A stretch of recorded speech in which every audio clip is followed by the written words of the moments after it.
It's Rudy and Aaron with your Year of Jubilee monthly update. And tonight, Rudy and I are going to update you on the latest information about our patriot political prisoners, incarcerated, innocent and over-sentenced. We have a free resource library that you can find at IHateTheFBI.com. And you're welcome to write every single one of them Christmas card like I am, or just pick one or two. Don't forget, we also have FIJA.org that we recommend you find out more about before it's too late. That's FIJA, Fully Informed Jury Association. You can also look up juryhero.com to find out more about jury information. And please tell all your friends and family at Christmas and over the weekend about fully informed jurors. It's the last line of peaceful defense between a tyrannical government and the defendant. Brian Christie from Alaska is here. We're all here by ourselves. Hi, Brian. I hope the sound is good. I think it is. I have my Alaskan sweater on today with the reindeer. Yep. Or moose, reindeer. So I hope the sound is okay. I did test it. It sounds good. This is our monthly update. This is the Year of Jubilee Prison Ministry. We do one video update every month, and we'll do it for as long as we can, where we talk about innocent political prisoners, unjustly incarcerated prisoners, and overly sentenced prisoners. And we should just cover like things that this ministry does so people understand. I want to read from the Bible, but we also send out a Friday mailer. Hey, Cynthia. We also send out a Friday mailer every single Friday. And, of course, MailChimp censored us after a year. And Aaron told me not to talk about censorship because everybody already knows about that and it gets boring. But I think for people that watch this 5 years from now or 10 years from now, it at least needs to have a quick place in the discussion because it's so bad. I mean, if you want to put out any information that goes against the establishment, hey, Jan Dyer, we're praying for your son, Charles. So if you put out any information that goes against the establishment, you will be censored. And I know that it's boring and everybody already knows that. But for people that watch this 10 years from now, it's just unbelievably bad. And, it's just insanity. So MailChimp kicked us off, and we've had thousands of videos taken down from YouTube. But I do have other social media platforms that we post on. But I want to cover like what this ministry does real quick before we get into our Bible verse. So we send out the Friday mailer. We have a Saturday call where we meet and read our Bible. We pray, and we remember those that are unjustly incarcerated. On the backside, not only do we make noise, so we have a website, IHateTheFBI.com, where we collect stories and letters about the prisoners, and we put information that you can investigate for yourself so that you don't have to take our word for it, right? You can look into these cases and you can make your own mind up. And so that website is a free resource library where you can read about these people's cases, and it has their address, so you can write to them directly. And then on the backside, we write letters to prisoners. We send them books. Sometimes we send them a little commissary money. And we just try to encourage them and let them know that they are not abandoned or forsaken. Many times in prison, it's just incredibly important, especially through the holiday season. And lockdown. They've been locked down since March, basically, with no visitors. Yeah. So I'm not going to sugarcoat anything, but we have stories where Robert David Neal was beheaded.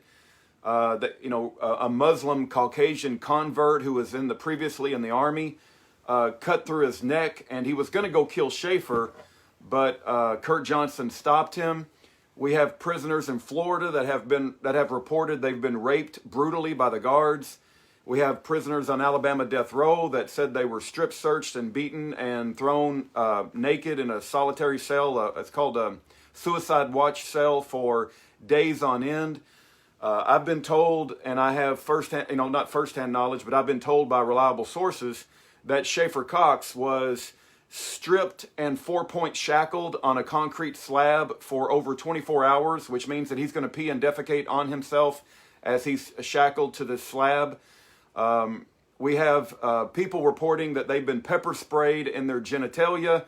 that the guards, mocked them and ridiculed them, beat them, broke their eye socket. I mean, it just goes on, right? So I just want to give you an indication that these prisoners' lives can sometimes be a hell on earth. And so when you write them a letter and you treat them like a human being, you treat them like, they are a brother or sister in the Lord, and you care about them, it can mean the world. And that's what we're called to do.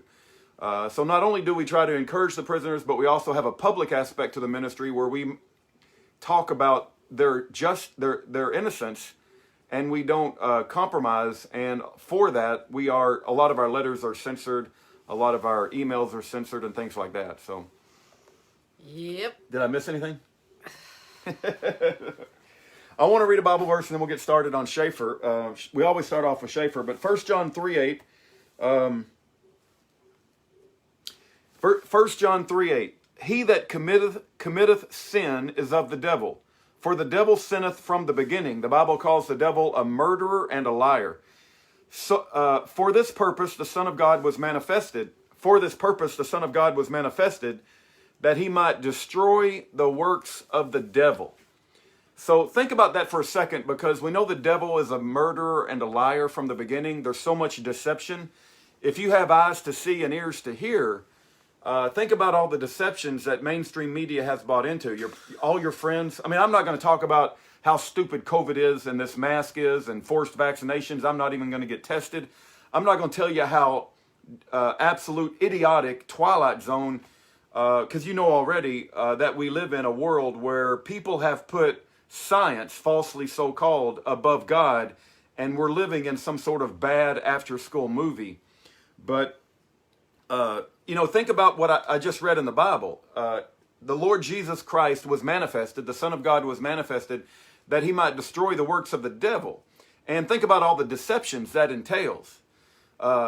He's going to destroy the deceptions that have been told about COVID. If you have eyes to see and ears to hear about 9/11, all the lies about 9/11 will be exposed for everybody to see. Child sex trafficking, what you know about adrenochrome, whether the earth goes around the sun or vice versa, the lies about Sandy Hook, the lies about who killed JFK, all the lies. I mean, just think about all the things that you've been told one thing and we believe it's something completely different.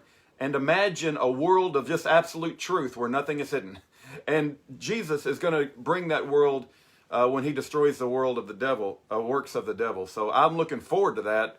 And when this current society that we live in is destroyed, I see that as an answer to prayer. I know that a lot of my military friends and patriotic friends may not like to hear me say that, but I don't want to go on living in a world of deception and lies and control by the elite and being manipulated and the mainstream media's in the back pocket of the elite.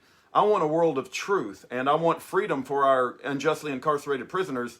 And if God sees fit to destroy this entire country and bring down the FBI, the DOJ, the BOP, the IRS, if he has, so be it. So be it. Oh, and speaking of Jesus, I thought this was really interesting. I heard a great sermon the other day. It was, who do you personally know? Not historical, not fictional, not actors. Who do you know personally that has courage? Well, courage is something they teach a lot about in schools, right? Don't. You're funny, honey. No. Yeah, they don't even bring up courage in schools, and I don't think our churches are teaching courage either. But let's try to think of some examples. Well, it's very hard to think of living examples that we know today. I think Terry Lakin has courage when he stood up about Obama's birth certificate. Well, what I was going to say is courage is not a lack of fear. No, courage is like being afraid, but you get on the horse anyway. Right. Right. And I think most of the people that I know personally that have courage are behind bars. Yeah, we know a lot of men and women in prison that are non-compromising, courageous men, and that's why they never get approved for parole. Yori Von Call and Scott Fall being an example of that. I think we're blessed to know quite a few, but it's very, very few and far between, which is very unfortunate. And anyway, my point is that preachers do not preach that Jesus is courageous. You know, he went to the cross with courage, and he was fully man at the time, and he knew what was going to happen to him. And I just wanted to point out that the preachers don't teach how courageous he was. And if you look around the country, you'll see that there's a real lack of courage. And my point is that he had courage, and if you hear of pastors and preachers teaching about the specific characteristic of courage from the pulpit, I will be very happy to hear that, and surprised. And I think that the lack of courage in our country can be laid at the fault of the pulpits, because they don't preach courage about Jesus and the other people in the Bible. And I think the reason why is it would point out how hypocritical it is when they're cowards. And I think if you look around the country, you see a lot of cowards, and then you look at the pulpit and you see more cowards. And I wondered if you had ever thought about that before, because that was a little bit of a light bulb moment that went off in my head. And now I know why. I used to think that it was because of fluoride, but now I think it's from the pulpit. You know, I think our pastor, Pastor Stefan Broden, has a lot of courage. Yes. You know, he says a lot of things that other pastors will not say from the pulpit, and I admire him for that. I wish we had more pastors like Pastor Stefan Broden. Me too. I'm going to mention other websites, not websites, but social media platforms real quick that I post to, because somebody sent me a message and said, you know, you're just, you shouldn't be posting to YouTube and Facebook because they're censoring devils. I know they're censoring devils, but I need to get the message out about the prisoners, and they are one platform. But I post a lot of platforms. This is Gideon's Army. We're not looking for numbers. Yeah, I'm not looking for a popularity contest. I'm not trying to sell you vitamins, right? I'm not trying to increase my audience. Gideon's Army wanted the committed that were not afraid. And you know, guess what? It was very hard to get into Gideon's Army. Matter of fact, he was sending people home. Yeah, that's right? what we do. Yeah, it's like it's like you have to really want to be in a position where you're on God's team, and you know, if you have any fear, you got to go home, and you have to want to be there, and you're going to make sacrifices, but God's going to reward you greatly. I believe Matthew 25, I believe the last part of Matthew 25 specifically says He will separate the sheep and the goats. And part of that criteria is, did you visit those in prison? And if you did it to the least of them, you did it to Jesus Christ.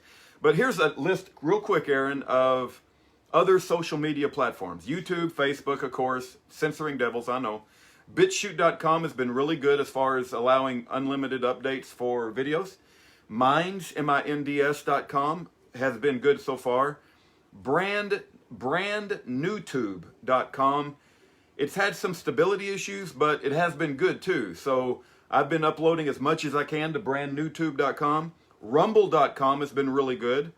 MeWe. It seems like a lot of our friends have gone to MeWe once they've left Facebook. And Parler. Now that's limited on videos, but what I can do is I can put a pointer to like a YouTube video, and I can still post a video on MeWe. I think MeWe is like Facebook and Parler is like Twitter. Twitter, okay. But I don't know. All right. So anyway, I've been posting a lot of stuff on MeWe. This particular video that we do tonight will go on MeWe. Zapit, xapit.com. That seems to be a good little platform to post social media. Seems to be full of Christians. Like you said, Parler. It's parler.com. I think the first time I spelled it Parlor, and I wound up at a porn site. So spell it right. Parler.com.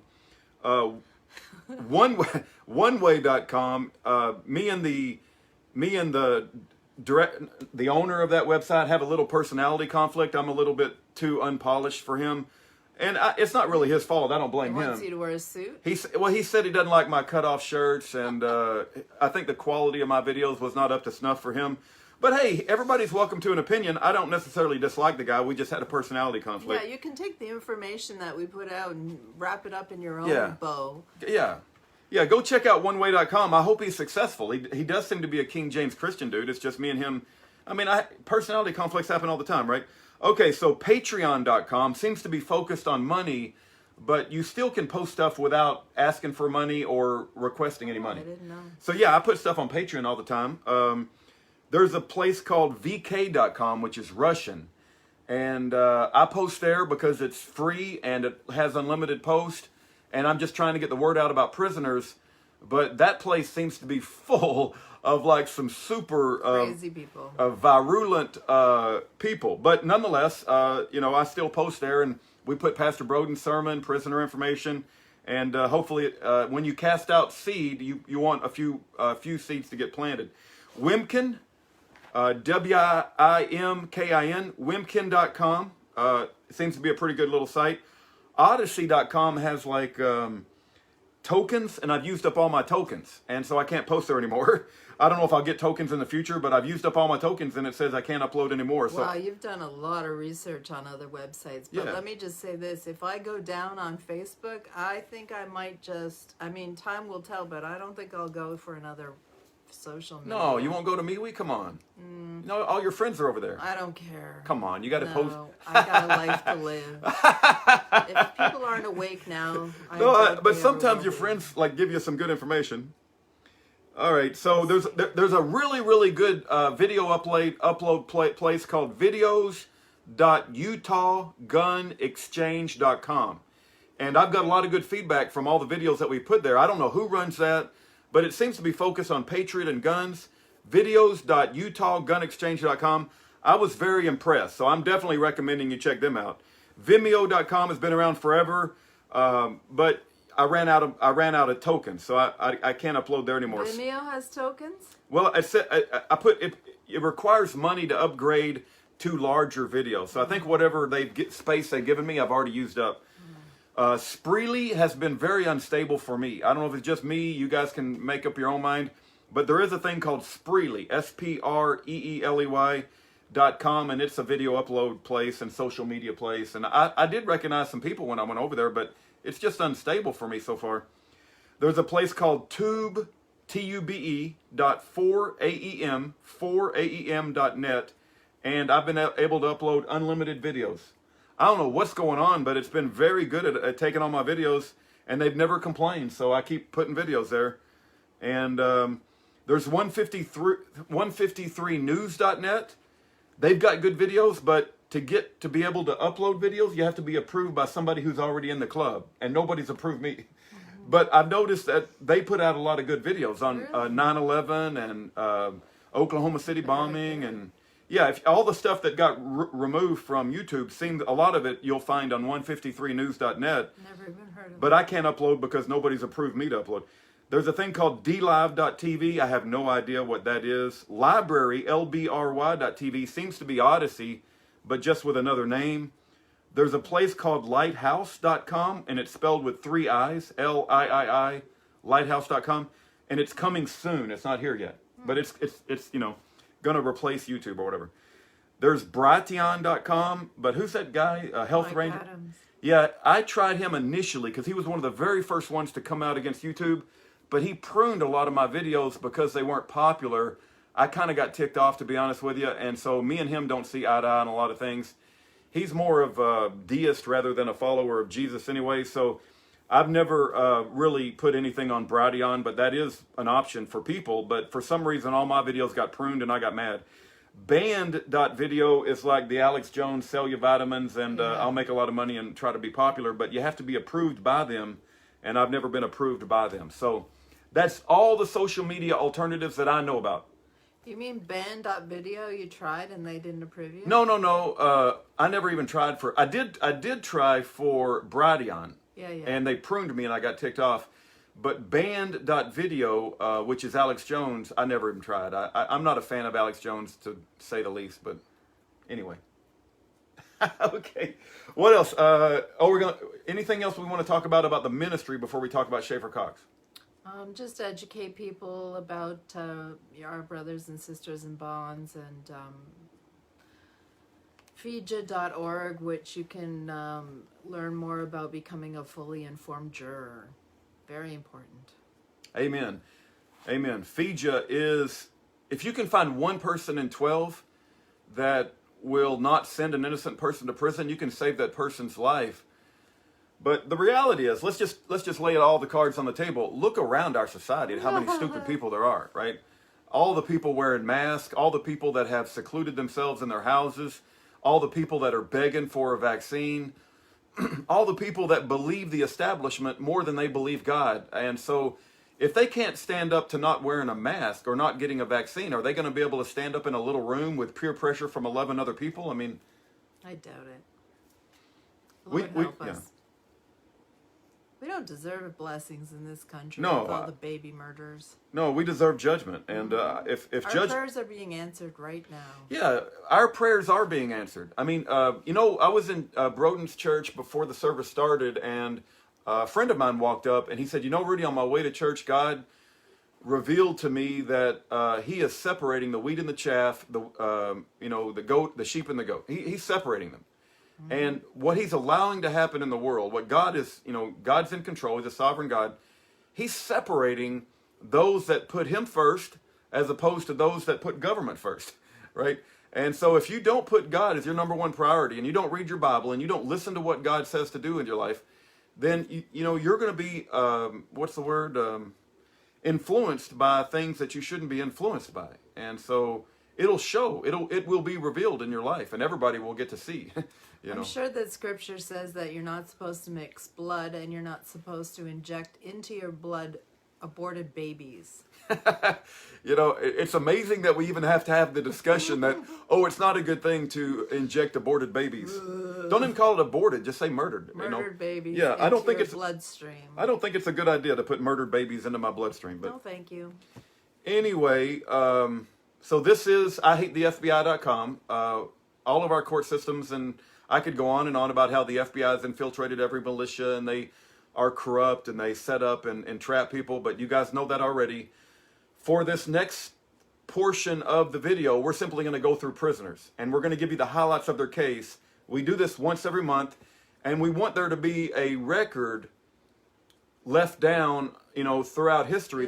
Record. Right, that there was some people that realized there was a lot of people suffering in prison that should not be there. They're treated worse than dogs. They're fed soy, which makes the brain crazy, full of GMOs and Monsanto's phosphate Roundup, soy food, dog food, slop, cold meals. Yeah. Ed Brown will tell you all about bad prison diet. So let's talk about Shaver Cox. Look, what would you say, if you just had a few moments and you wanted to say what are the highlights that you know about Shaver Cox, what comes to mind, Aaron? Well, he's working on getting his book together. He's one of the most prolific authors I've ever read. Yeah, he has some writings, God on Trial Throughout Humanity, No Ruth. Fear, the letter to the little girl named Ruth. Lions and Needles. Lions or Needles is off the charts, man.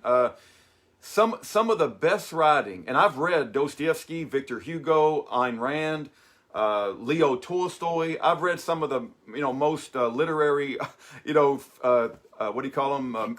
Masterpiece authors of all time. Shaver Cox is right up there with them, man. The writings of Shaver Cox are so encouraging and so inspiring.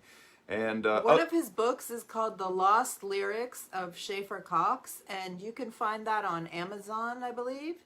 Anyway, that's a great Christmas gift for anybody who is into poetry, I guess, or likes to read. Great stocking stuffer. If somebody wants to just real quickly come up to speed on his story, there's called the Department of Injustice. Yeah, Margaret posted that, and I shared it again this week. Praise God, yeah. Department of Injustice is a mini documentary on his life. He also ran for a House of Representatives in Alaska in a three-way race, and he lost by just a few points. If he had won that race, his whole life probably would have been different. The FBI entrapped him. The FBI interfered in free and fair elections. Aaron and I say this practically every time, and I think a lot of people don't really quite pick up on what we're saying. But Aaron has said it, and I'm going to say it now. The FBI looked across the landscape of America. And what they did is they identified charismatic leaders that could influence people against the lies of the establishment. Ken Hovind was one of those people. Shaver Cox, Charles Dyer. Right. David Hankson, right? The Montana Freeman. Ed Brown in his day was very influential regarding standing up against the IRS. Oh, that Ted Gunderson clip you found this week was really good. The former chief of the FBI said that most of the terror attacks that occur in America are implemented by the CIA or the FBI. Well, that's what we knew already, but it's just, it's, I've never seen the video where the former chief of the FBI actually admits it. Yeah, so that was a great clip. Yeah. You can find it on this page. Ted Gunderson was a good man. He was in the same league as Officer Jack McLam. So anyway, what else about Schaefer? He's got a book, he's got a movie, he's got thousands of supporters, he's very popular, very charismatic, ran for office. He needs prayer. Started the Liberty Bell Network, he stood up against the Federal Reserve. The Liberty Bell Network is like an iPhone app that you can call your friends when you're pulled over or if you have an incident and you need backup and support. Yep. And witnesses. Schaefer was a man of action, not just words. I mean, Schaefer has the best articulate, charismatic speeches of anyone I've ever heard. Matter of fact, that reminds me, the solution speech. Go look up Schaefer Cox, the solution speech. It's about actions. It's not just a fancy talk to make you feel good and everybody goes home and nothing changes. This is a speech that gives you solutions on how to change the country. And Schaefer started a militia. Schaefer started the Liberty Bell Network. Schaefer ran for House of Representatives in Alaska. So Schaefer was entrapped and set up by an FBI that threatened his life, threatened his children, and it's just insane what they did to Schaefer. And so because he was so charismatic and a man of action, they had to take him out of the picture, and they sent him to prison for 26 years. I think that might be changed to like 16 years now. I think his release date is 2024. One other thing, and very important portion of Schaefer's story, is they didn't just send him to a regular federal prison. They sent him to a secret hellhole communications management unit prison that was never properly funded by Congress. I've got a letter from Congress that says that. There are representatives that complain that the DOJ built this prison without any approval by the people of the United States. One of them in Vice President Pence's backyard, home state. Marion, Illinois, and Terre Haute, Indiana. Schaefer's been to both of them, by the way. They banned us, by the way. I mean, Aaron tells me not to talk about censorship because you guys get sick of hearing it. But a lot of these prisoners we can no longer communicate with. But that don't mean we stop talking about them. So they banned. We had hundreds of letters, if not thousands of letters and emails from Schaefer. We used to accept his phone calls. But as soon as they found out we were going to put out his message in a bold way, non-compromising, and call the devil, the FBI, the DOJ, the BOP, they cut off all communication between us and Schaefer. So that's why it's important that you step up to the plate and write a letter to Schaefer. But this man right here, he's in a secret hellhole prison. And I told you they 4-point shackled him to a concrete slab for over 24 hours. And I'm not exaggerating on that. All right, we got to keep moving on, Aaron. Anything else about Schaefer? There's so much stuff. We could spend 2 hours. Please pray for his release. Yeah. It should be imminent. I mean, don't presidents usually pardon people at this time? I hope so.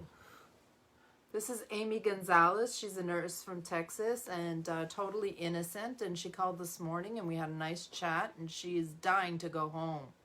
She misses her daughter Tatiana. She has a soulmate husband named Juan. She and her brother David, who's also in Terre Haute, Indiana, by the way. She and her brother David and her mother Lenore Matusewicz, who has now died in prison, by the way, are the first 3 people in America to be convicted of a precedential crime called interstate cyber stalking resulting in death. You say, what is this terrible crime that she committed? Well, she was concerned that her nieces were being sexually molested and trafficked, and she hired an investigator to find out if that's true. Did you know that it's not illegal to hire an investigator? That's everybody does that all over America every day, and nobody ever gets sent to jail. But because Amy did it, and they don't like the Christian family, they put her in prison, not just for 5 years or 6 years. They put Amy and David in prison, and her mother, who's now dead, died in prison. They put them in prison please pay attention to these next few words. Life without parole. Life without parole. Amy, And she can't even get mail right now. yeah, It's ridiculous. Kayleen Canfield, who's tried to befriend her and encourage her, has had 8 letters returned, and but that doesn't mean that we shouldn't keep trying. But they want Amy to feel abandoned. They want her to feel despair. They want her to feel like everybody's forgotten about her. She was a nurse, a Texas nurse for 27 years. Do you know that she told me when she was a Texas nurse that she never even took a 2-week vacation? That she worked in the, whatever her role was. And sometimes she worked in the emergency room helping people out in Texas. And Texas has turned their back on Amy Gonzalez. And she's still a young lady. Can you imagine her dying in prison? Separated from her daughter and her husband. We put a website together for her, and I pray that you look up her website and remember her and write her a letter. They banned me from communicating to Amy. I I could get really angry and say a lot of nasty stuff about these wardens, but you guys know how I feel without me even saying a word. But please remember Amy Gonzalez, okay? She is not the monster that you read about in mainstream media. Look into her case. She never even went to Delaware. Her father did a murder. Okay, her father had a brain tumor. Her father did the crime. But And when 3 people paid the price. yeah, if the father commits a crime, you don't put the whole family in prison. And there's no evidence to suggest that Amy had foreknowledge of what her father was going to do. None. Next. This is David Hankson. He's in a hospital, and he's ready to go and see the Lord. David Hankson, without exaggeration, is a blessing from God to humanity. That we don't deserve. Yeah, we don't even deserve it. He has a mind, and I have received drawings from David Hankson about energy devices that would blow your mind. Okay, they're just incredible drawings of inventions and devices that he would like to build. And he was a multimillionaire. David, he drove an F-150 truck and lived in a regular home. He didn't live in a luxurious lifestyle, but he had a business producing copper water and mineral water that lots of people all over America. All over the world. He worked Yeah. with Doctors Without Borders, and he was trying to help people all over the world cure different diseases, and he was very successful. And don't let people say that just because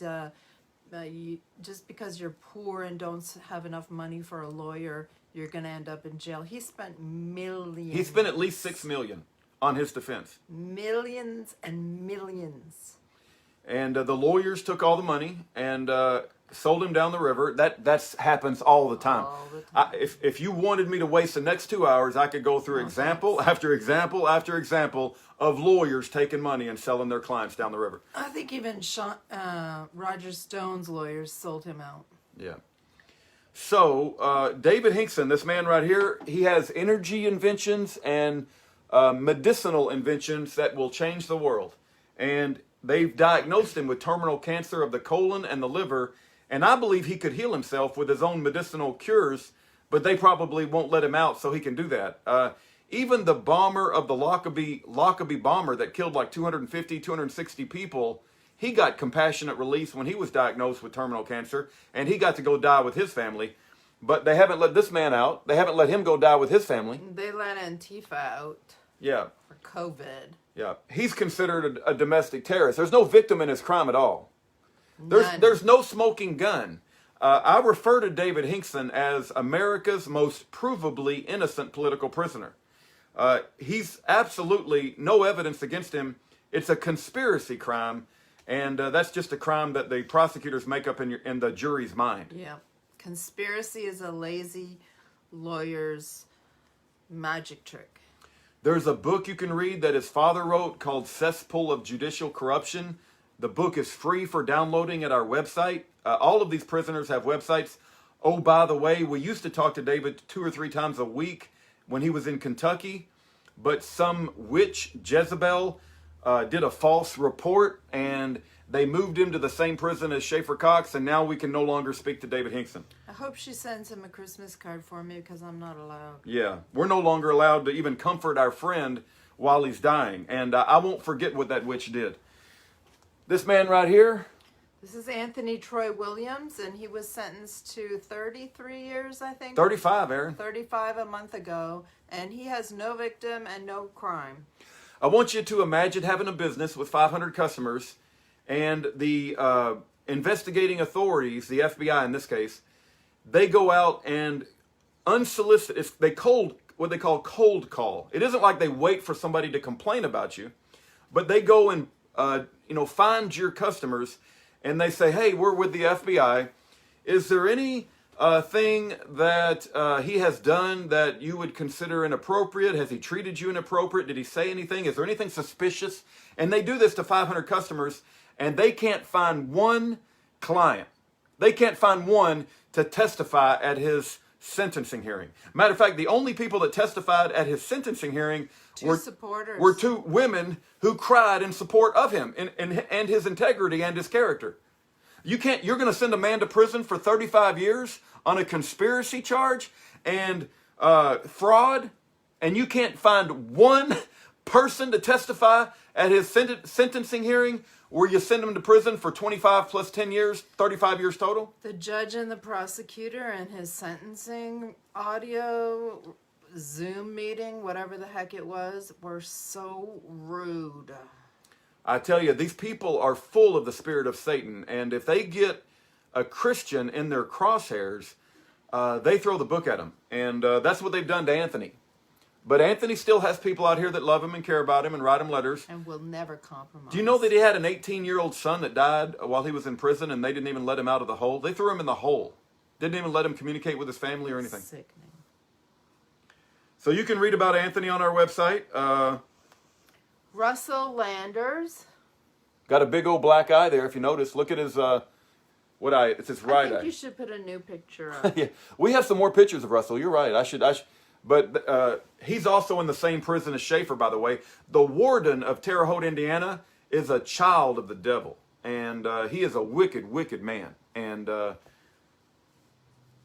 he should be released by now too, yeah. because he's served so long. He was with the Montana Freeman, who's been in prison, I think 32. When did he go in prison? I forget his arrest date. His cell was 104 degrees this summer. He's been in prison about passed out. 25 years. Yeah. Yeah, he's no victim again. Yeah, they torture him. They hate him. They block a lot of his communication. They're terrified of what this man knows and what he talks about. They were trying to create an alternative to the fiat currency known as the U.S. dollar, and I like to know what the difference is between Bitcoin and what he was trying to create. Yeah, Russell and the Montana Freeman had their own currency. They had withdrawn from the beast system. It was gold and silver backed. Yeah. You know that Russell also told me in one of his letters before they banned us that he was approached by someone in the establishment and said, if you will just give up and betray your values and you come be on our side, all of these charges will go away and you'll be a rich man. And we'll make your life whole again, and you'll be a rich man. They say that to a lot of the prisoners. They did that to Charles Dyer. They said, we'll make all these charges go away if you help us infiltrate the militia. Do you know that a lot of the men that are approached with this offer, a lot of them do take the offer? Sure they do. Yeah, they do. Yeah, I know some that have. They don't have courage. I have high suspicions on some that have taken the offer. Next. But Charles Dyer and Russell Landers, they didn't take the offer. That's why they're sitting in a hellhole prison. We're so blessed to know them. This is Jeffrey Winehouse, and he was shot twice in the head, twice in the chest at point blank range with 40 caliber hollow point bullets.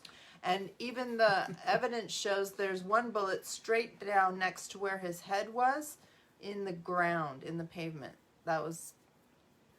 And so instead of putting the police officer, Fulton, in prison, even though he told his doctor before he shot Jeffrey that he might accidentally shoot somebody going for their wallet, he is walking around free as a bird, and Jeffrey got 30 years.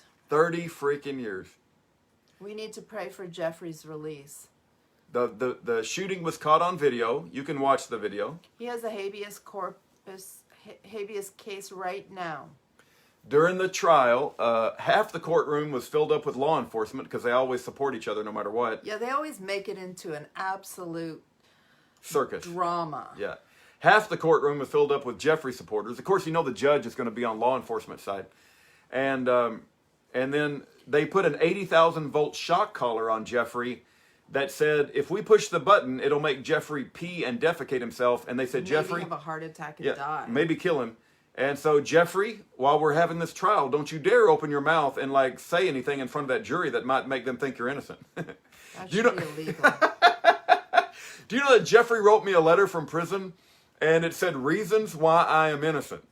Okay, I got the letter in the mail and I thought, man, this is a good letter. I want to read this on YouTube and Facebook. I want other people to hear this. I read the letter into YouTube. Do you know what they did? They threw Jeff in the hole. They said, because your friend Rudy read the letter into social media, YouTube and Facebook and other places, we're going to throw Jeffrey in the hole. We're going to take away his visitation and we're going to take away his phone privileges. That's how much they don't want Jeffrey to talk about him being innocent. And Fulton was deemed unfit by Dr. Lutz because he was on SSRI drugs, and he was deemed unfit to be a Missouri State Highway patrolman. And you might say, well, surely the jury knew about that during Jeffrey's trial. No, the prosecutor withheld that information from the jury, and they never heard that that the shooting guy, Folsom, was on SSRI drugs. They never heard it. Jeffrey's case is over the top insane. And he's a strong Christian man. He does not compromise, and they want him to die in prison. Oh, by the way, when he went to the hospital after being shot 4 times, like my wife said, they didn't arrest him right away. They waited for the hospital bills to get over like several $100,000, and after he walks out of the hospital, then they arrest him because they didn't want to be responsible for his hospital bills when they tried to kill him. Yeah, I think the same thing is going on right now today with Sean Anderson. He was shot by the police and almost lost his eyeball, and they won't do the surgery on his eyeball while he's in prison. He still hasn't had it, which is months ago. They're probably waiting until he maybe gets out on... Oh, no, he was denied bail, I think. But I was thinking they were waiting to do the surgery when he got out on bail so that he could cover his own medical expenses. Is he out now? I don't think so. Wow. We need to pray for Sean Anderson. He's a good Christian man. Amen. One other thing I want to quickly mention about Jeff before we go on is Jeff has an elderly man who has been like a mentor and has been supporting Jeff for a long time.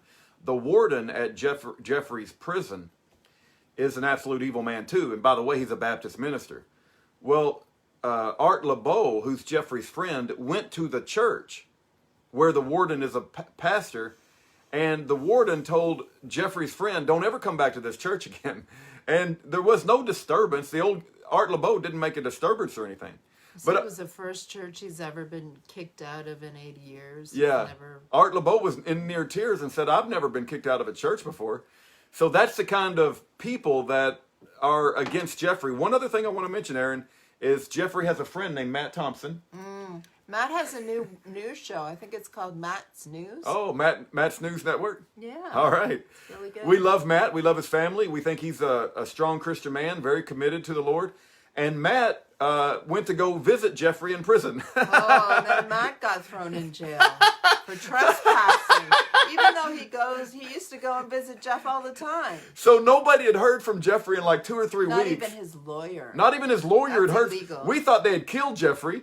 So Matt says he's going to show up on visitation day and just make sure Jeffrey's still alive.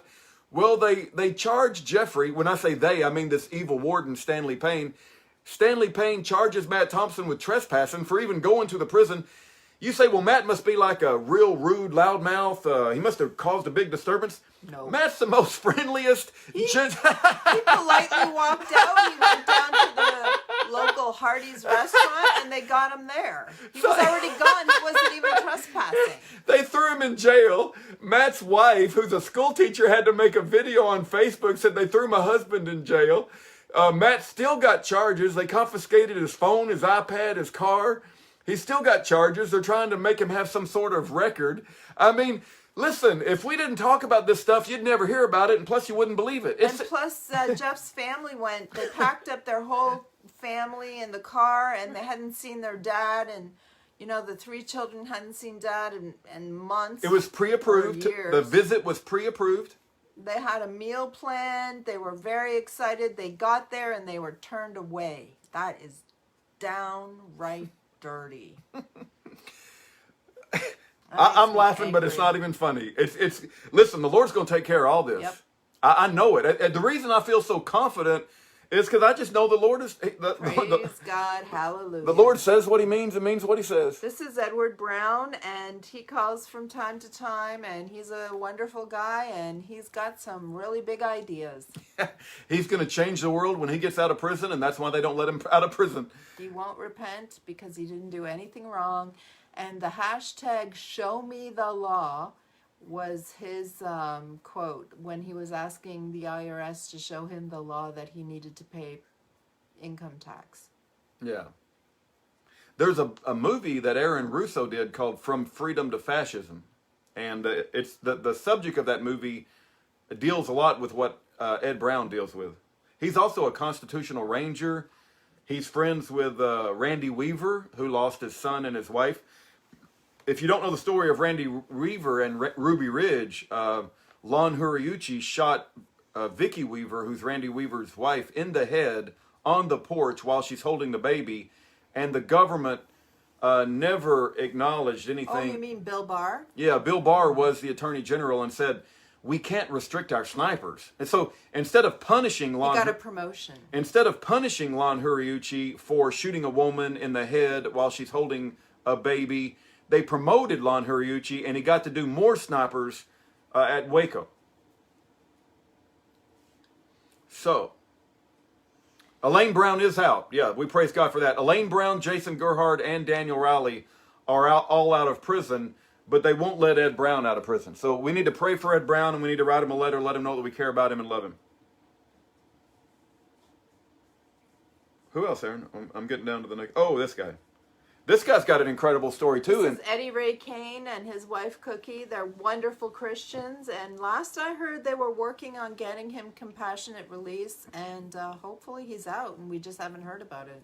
He's suffering from that white privilege I hear so much about. Oh, yeah. He was kidnapped in Panama? Yeah, his co-defendant was Wesley Snipes. Oh, there's what you call black privilege. Wesley Snipes got 3 years in prison. I think he got out for a good time and all that. But his co-defendant, Eddie Ray Kane, he's got 20 years in prison, and he's still suffering in prison. And I've heard some stories about how they mistreat him that I'm not going to repeat out of respect for his wife, who's still out here. But they mistreat this man a great deal. Anybody who stands up against the IRS, watch out. They are going to mistreat you and abuse you. They have a vitriolic attitude about those type of people. Kent Hovind, Ed Brown, Eddie Ray Kane. They tried to assassinate Ed Brown several times with nauseous gas. I like the manifesto that the guy wrote who smashed his plane into the IRS building. Who is that guy's name? The guy who ran his plane into the IRS building? I can't remember, but his manifesto was really interesting. Yeah, so Eddie Ray Kane, I feel like we never give him enough time, but he is a wonderful, grateful man. Every letter that we've ever written to him and received from him has been full of gratitude. He loves his wife. He misses his wife. He was teaching people about the truth about the IRS, and he was kidnapped from Panama. So do not forget about Eddie Ray Kane. He's a wonderful Christian man who is our brother in the Lord. And these holiday seasons are very, very difficult on all these people. Yeah, they said it's difficult all the way from Veterans Day to Christmas. You know, Aaron started off this video by talking about where are the people with courage. Remember, she talked about they don't teach courage in our school. No. They don't teach courage in our churches. These people that we just, the people that were Full covered, of courage. These people are full of courage, and they put them all in prison. This is Texas Congressman Steve Stockman. His wife Patty is working day and night to try and get him out. I know she's in touch with Sidney Powell, and Sidney Powell's in touch with Donald Trump, so that there should be a pardon imminently. I hope so. He's got a website called defendapatriot.com. Ted Nugent has spoken up on his behalf, Yes. Sidney Powell. Yes. There's no doubt that he's innocent. It was a similar setup to what they did to Dinesh D'Souza. Right. He lived in a tract home. He never lived luxuriously, but when you run for Texas congressman, a congressman. Well, he was targeted because he was impeaching Lois Lerner, Yeah. Eric Holder, or Barack Obama. Right.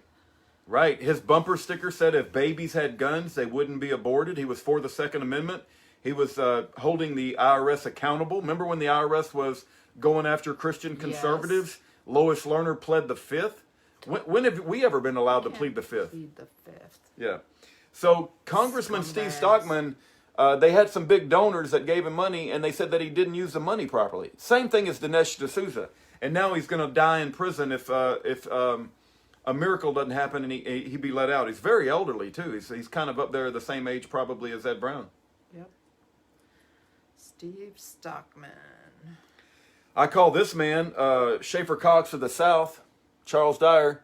He's got a mother that loves him a great deal named Jan Dyer that's been on radio show after radio show after radio show talking about him. Some of the most charismatic speeches I've heard in my life came out of the mouth of this Marine right here, Charles Dyer. Well, he was one of the original YouTubers, one of the truthers. If you remember back probably 12, maybe 13 years ago on YouTube, you would see the Marine with a skull mask from his Marine Corps days. Mm-hmm. And he was really great, and they targeted him. And they told him if he would infiltrate the militia, all his charges would go away. But he didn't take the offer, right? Nope. Now he's a co-defendant of Oath Keepers. Co-founder. He's a co-founder of Oath Keepers. The other person who founded Oath Keepers is a guy who wrote a letter to all the governors of every state. And his name is, I can't even think of his name. I don't like him very much, I'll tell you that. Chuck Baldwin? No. Stuart Rhodes. Stuart Rhodes. Okay, so the two people who... He's a lawyer, that's why. He's a lawyer, yeah. But it's not just because he's a lawyer. I don't like anybody who's a lawyer, so that's already a strike against him. But Stuart Rhodes, you know them by their fruit. It isn't just that I look at the guy and decide I don't like him. Read the letter that Stuart Rhodes wrote, and he still has posted on his Oath Keepers website. When did you check last? I checked about 3 weeks ago, and it was still there. Wow. Okay, and that letter says that churches should close down and have their meetings online. That's ridiculous. Well, going back to what I said earlier, maybe the churches should be shut down because they're teaching everybody to be cowards. Yeah. And maybe the restaurants should be shut down because they serve up poison to people. Pastor Stefan Broden's church didn't shut down even one Sunday. Okay, there are the exceptions. Yeah. And we're so blessed to have one. Okay, so the letter also says that he supports the military coming in to support forced vaccinations on the whole country. Ridiculous. And so that letter caused Chuck Baldwin to resign as the chaplain for Oath Keepers. That letter showed me how Stuart Rhodes stinks. And here's what I'm saying. If the FBI approached Charles Dyer and said, if you help us infiltrate America's militias, we'll make all these charges go away. Can't you just imagine that they also approach Stuart Rhodes? What do you think Stuart Rhodes? Yeah, we've had this discussion. Yeah. It's important to talk about. Okay? Listen, this man's sitting in prison 30 years for a crime that he did not commit. Mm-hmm. Okay? It took 3 trials to lock him up. There's a document called Operation Floodlight. You can download the document. The only reason he's in prison is because the testimony of a young girl who was coached by the mother who was showing the girl images on a computer. And by the way, on the 3rd trial, they didn't let the computer evidence be seen by the jury. Do you know that the girl, during her testimony, said, I don't know the rest of the story? What kind of stuff is that? When she gives a description of the so-called heinous acts, she describes colors of linen that are only seen in the pictures on the computer, not in actual Charles's house. Hey, did that doctor ever get in touch with Charles? Do you know?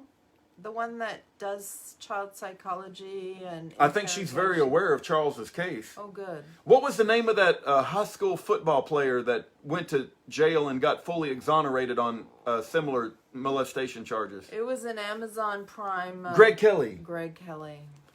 Greg Kelly is a great documentary about how an innocent man, a charismatic young man, an athletic man, got charged with crime that was a heinous crime, and everybody thought he did it. But if you watch that documentary and you see what happened, he got fully exonerated, and I was impressed that the judge brought him in front of the courtroom and apologized. Now, that needs to happen in Charles Dyer's case. The judge and all of the people who were involved in prosecuting Charles Dyer need to fully exonerate him, and he needs to be apologized to for the time that he's lost in prison, which is probably approaching near 7 or 8 years. Do we have the update on the I'm sorry, bracelets? 10 years. 10 years. He was arrested in January of 2010. Charles Dyer will have been in prison 10 years in January. I'm sorry. Do we have an update on the bracelets from that cheesy company? No, I don't know. The Securus Technology wanted to put electronic bracelets on all the Oklahoma prisoners. Yeah, they're using these prisons just for practice for when they bring down the hammer on the public. July 4, Patriot.com. All of the prisoners that we've shown you so far are exceptional men and women. They're not criminals. They're not terrorists. They're not, don't believe the slander and the defamatory lies that you read about them. Go investigate these men and women, and you decide for yourself. Keep in mind, a lot of times they've banned us from communicating to these men and women, so you need to step up to the plate and send them a letter.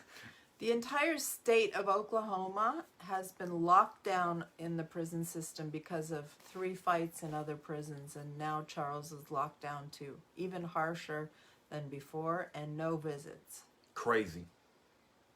I think the visit's only an hour, actually, or the visit is very limited. Okay, this is Lonnie Vernon, and he's almost been killed a couple times in prison. He called me this past week, and he said that his heart is operating at 25%. He said, "I'm not whining. I'm not crying. I just want you to know that if something happens and I go on to be with the Lord, everything's great." He's going to miss his wife Karen, who's also in jail. Both Karen and Lonnie Vernon are co-defendants with Schaefer Cox. They were all together when they got persecuted by the Polar Pen Team in Alaska, and Lonnie Vernon is a strong Christian man. I'll tell you that Lonnie was a trucker, never been in trouble with the law. He was set up by a $300,000 whore who expected to make $300,000 from the FBI. He was set up by a child of the devil named Bill Fulton, who threatened to kill Schaefer and to kill Schaefer's friend Les Zerbe. Mm-hmm. We had that on audio, by the way. There's no lying about that. They tried to bury that, though, in that terabyte hard drive of discovery that we got. So Lonnie is a strong Christian man who's got serious health issues, and he has been persecuted. His cellmate beat him on the back of the head, and he lost over half the blood in his body. Lonnie needs our prayers. The number one attribute, if somebody asked me to explain Lonnie Vernon, would be grateful. Yeah, he is, and he's a good artist, and I'm going to go turn off my dishwasher before it starts drying. Okay. This is his wife, Karen Vernon. She's also been put in prison, and she's suffering. Does this look like a domestic terrorist to you? Just curious. Does this look like a danger to society? Does this look like somebody who we need to be protected from? God Almighty is going to take care of the people who put Karen Vernon in prison. This is Yori Von Kahl. He's been in prison 38 years. If you don't hear anything else I say in this video, I'm going to recommend that you go to YouTube and type in Death and Taxes Gordon Kahl. Gordon space Kahl. Death and Taxes Gordon Kahl. There'll be a black and white photo of, looks like an army gunner or a military gunner, and that's Gordon Kahl. It's a little over an hour long. I forget exactly how long it is. It may be an hour and 2 hours, I don't know. But watch that documentary. That will tell you about this man right here, Yori Von Kahl, who is Gordon Kahl's son, who's been in prison for nearly 38 years. And did you know that the prosecutor in Yori's case, and also Scott Fall, let me show you Scott Fall's picture. Scott is also a strong Christian man. He's been in prison 38 years too. The prosecutor in their case has been arrested for multiple events of shoplifting, right? What's that all about? I thought prosecutors were supposed to be people of high moral character who we look to be a high standard of moral conduct. But Yorrie and Scott Fall never got a fair trial because the prosecutor was in on with the judge, and they wanted to railroad Yorrie and Scott. They even tried to put Joan Call, who now passed away, they even tried to put Joan Call in prison. But Yorrie Call and Scott Fall are strong Christian men, and they should not have spent a day in prison. And we need to pray for Yorrie Call and Scott Fall. What else about them? One of the children, look, they were ambushed that day. That's why you have to watch the documentary Death and Taxes. But when they were ambushed, one of the policemen who was shot that day, his name is Cheshire, and he was killed. He was killed with return fire by Gordon Call. And he had a son, I think his name was Scott Cheshire or maybe Ryan Cheshire. Could be Ryan. Ryan Cheshire was the son of the policeman that was killed that day. Scott tried to reach out to Ryan to offer an olive branch, to have a discussion, to say that we don't need to be enemies, and so Ryan rejected that. Ryan grew up and became a lawyer. Well, you guys know what I think about lawyers. There is an article on the internet that talks about how Ryan Cheshire, I don't know if he lost his mind or lost his sanity or what, but he went and killed his ex-wife and then he committed suicide. What is it? I mean, if you're not abiding in the Word of God, if you don't have the Word of God in you, then you're apt to lose your mind and to live in despair and not be able to get over trials and tribulations that the world throws your way. And so when I told Scott Fall that I found this article that Ryan committed suicide, he said he already knew about it, but that he wasn't like gloating, or he's like, man, I tried to reach out to that guy and be friends with him. I'm sorry to hear that he did that. So Scott Fall and Yorrie Von Call are men of the highest character. Yorrie has a fiancée named Donna that loves him a great deal and cares for him. Scott has people that love him and care about him. And I just ask you to watch that documentary. You can go to the website. We have many documents that we have collected. One of them is Marmurs, M-A-R-M-U-R-S. It's a document that Yorrie helped develop. And I think it stands for Marshall Murders. That's where the Marmor came from. And the U.S. Marshals probably hate Gordon Call more than any other man in the history of the United States. They cut his hands off. They cut his feet and his hands off, and they just murdered him. They had approval from high on up that when you catch Gordon Call, don't worry about taking him alive. Don't let him surrender. Immediately kill him. And that's what they did. So you guys need to be aware of Yorrie Von Call and Scott Fall and pray for them and write them letters over the holiday season. This man right here is Patrick Hoffman. I call him the native Indian version of Yorrie Von Call. His father, his name is Elmer. And there's a book written called Elmer's Tribal War. And Elmer was like the native Indian version of Gordon Call, and he got into a dispute with the tribal elders about the tribal elders selling out and selling drugs and minerals from the land, the native Indian land, to the corrupt United States officials. And this guy, when he was born and he was raised, he didn't know who his father was. But he had just recently, like in his teenage years, learned who his father was, so he went to go live with his father. Well, they got into a shootout when the cops came to his father's house at like 2 o'clock in the morning, and there was a shootout. There's no evidence that Patrick Hoffman did any of the shooting that ended up killing the police officer, but they've put Patrick and Hoffman in prison now for, 34 years. So he's not 38 years like Yorrie Von Call, but he's 34 years. And Patrick Hoffman, he does claim to be Christian, and I pray that you tell him about the Lord Jesus Christ, and I pray that you remember Patrick Hoffman. He's got a very kind heart. Every time he calls, sometimes he weeps, and you can tell he misses his wife, Agnes. And he doesn't need to be in prison. It's terrible that he's in prison. Mike Parsons and Pat Parsons, to a wonderful couple that loves the Lord. He was on radio shows with that guy that you listen to all the time. What's his name? Vincent Finelli from USA Prepares. So, yeah, Scott Fall Mike Parsons used to be a regular on Vincent Finelli's show. He was an instructor. He was an instructor. And he sovereigned his way all the way to prison.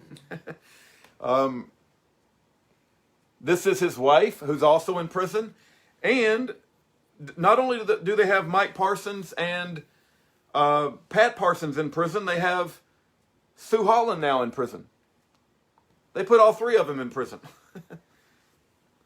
And they were associated with the Chilcotin Native Indian tribe, and the Chilcotin Native Indians asserted their jurisdiction. They asserted their sovereignty, and because they don't play by the rules of the establishment had to squash them real quick. And so they put all three of them in jail, and they tied Mike Parsons to a chair, and a U.S. Marshal punched him in the face, and they forced him to get a TB shot. He's also got a website called MikeParsons.org, A-O-R-G. You know, Aaron, it just dawns on me as we go through all these men and women, it's just incredible, right? I mean, it's incredible that our system is so evil and so beyond the pale of any sort of integrity with justice. What are you talking about? I thought we had a president that was going to take care of all this. One of the most craziest statements I heard all year in the year 2020, back when Donald Trump was promoting masks and promoting lockdowns and businesses shut down. Was that before he was promoting the vaccine? Yeah, he's promoting the vaccine too. Big time. Somebody who's a Donald Trump supporter, and I know this is going to upset some of you, but when he's promoting the lockdown, promoting small businesses shut down, promoting the nursing homes be closed, promoting the vaccine, promoting forced testing, somebody said, I would like to thank Donald Trump for taking such drastic action to save us. I'm judging him by his fruit right now. That statement hit me in the face like a wet sack of crap. Yeah, because the same person who said that is now sitting behind bars. Probably for the rest of their life. Free laser. Now. 38 years in prison, the same as Yori and Scott. He defended himself in his own home from a sodomite who was trying to kill him with a meat cleaver. You can't make this stuff up. He's got an Air Force fighter pilot named Ken Massat that's been advocating for him from years. He's a very good artistic man, musical man. Oh, he wrote a really good song about liberty. Light the Fires of Freedom. I wish we could sing. We're not good. We're not good singers. So, Free Laser is a very, very strong Christian man. You know, when he goes before the parole board, they want him to show remorse. It's like, how do you show remorse because a sodomite had broken down your door and was trying to kill you with a meat cleaver? I'm sorry that I protected my life and didn't let him whack me in the head with a meat cleaver? Crazy. This guy right here was exposing child sex trafficking before Pizzagate. I'm sure you guys have heard of the Franklin cover-up by John DeCamp. This guy wrote a book called Satanic Deception. And his name is Gary Northington. He actually went to some of these auctions where they were auctioning off children. And he blew the whistle on them, and they put him in prison. You say, well, how long is he serving? He's been in prison since 87. That would be 33 years. Mm-hmm. And you say, what crime did he commit? Because he's serving life in prison. He'll never get out. Certainly there's a dead body somewhere, or did he rob? No victim. There's no victim. It's another conspiracy charge. Very similar to Schaefer, very similar to David Hankson, very similar to Todd Hoothoof. Free Todd. Free Gary Northington. Mm-hmm. Oh, by the way, Gary Northington is old and he has health issues and he'll likely die soon. He definitely should have been let out. Yeah. Philip Zodahades. What did he do that was so bad that landed him in prison? He drove a lady to an airport. He drove a lesbian who had converted to Christianity to the airport because she was trying to get with her daughter, her biological daughter, and escape from another abusive lesbian. And because he drove her to the airport, they said that was assisting in kidnapping. You got to go to prison. Let me see how you spell his last name. Like that. P-H-I... Oh. Double L? No. L-I-P-Z-O-H-A-I. Z-O-D. Z-O-D. H-I-A. H-I... H-I-A. T-E-S. T-E-S. So It's because he had the most popular Christian email newsletter. you know what System. service he used, right? You know what service he used when he was sending out MailChimp? Yes. Yes. Yes, he was. Those scumbags banned us. This is Scott Goodman. Goodwin. And Never been in trouble with the law before. Jacob Goodwin. Jacob Scott Goodwin. Jacob Scott Goodwin and Daniel Borden. That's right. I'm sure you guys have heard Biden say the reason he joined the political arena to become president, the reason he decided to run for president was because of what happened at Charlottesville, Virginia. Well, do you know that the man who got sent to jail for 8 years at Charlottesville, Virginia, is this man? And he had a street fight with a guy named DeAndre Harris, who was a black man. And because he got into a street fight with DeAndre Harris, who suffered no permanent damage, by the way, this man is spending 8 years in prison. 8 years in prison. And do you know that DeAndre Harris instigated the fight by whacking a guy named Harold Cruz upside the head with a mag flashlight? He's an old man. Right? Wasn't he an old Yeah, man? Harold Cruz was an old man, and he's never been the same since he was whacked in the head by DeAndre Harris. But did DeAndre Harris go to prison? Was DeAndre Harris held responsible? No. No, he wasn't. DeAndre Harris, matter of fact, had a GoFundMe page that raised over $200,000 or $300,000, and he was caught with an AR-15 rifle that was illegal for him because he had had some previous charge. But this guy, who had never been in trouble with the law, and because he helped protect Harold Cruz, he gets sent to prison for 8 years. That's white privilege for you. And this guy also participated in the scuffle, and he got sent to prison, although I've never been able to find out for how long. I don't have a release date on him. So, anyway, Charlottesville, Virginia courts seem to be filled with social justice idiots. And they try to paint a narrative that simply is not true. And they paint a narrative that doesn't fix... Yeah, just Hit go decline? message. Well, I just do message. Can't talk right now. Oh. One of our friends' sons just died in a car accident, and I'm getting a lot of messages about it. Oh, I'm sorry to hear that. Becky? No, I'll tell you later. Okay. Wow. Okay. So anyway, they paint a narrative about what happened at Charlottesville, Virginia, and it goes along with the agenda of social justice, Antifa, Black Lives Matter, but that narrative is not true. When you study the players and you study what was really going on, they're lying. And these two young boys should not be in jail right now. Their lives have been disrupted a great deal, and it's absolutely wrong. They got railroaded, but they've been made a scapegoat. And I haven't heard from them in a long time, but I should send them a letter over the holidays.